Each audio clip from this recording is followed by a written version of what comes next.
Craig, thanks for joining me. I help run theta360.guide. It's a vibrant developer community for the world's most popular 360-degree camera, the Theta.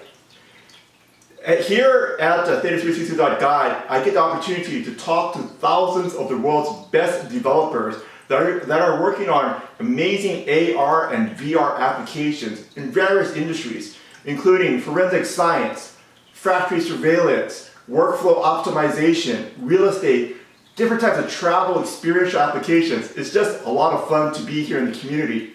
The Theta has a great deal of SDKs and APIs that you can use right now today.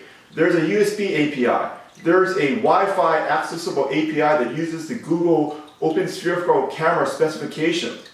There's an internal Android operating system API. There's also Bluetooth accessibility.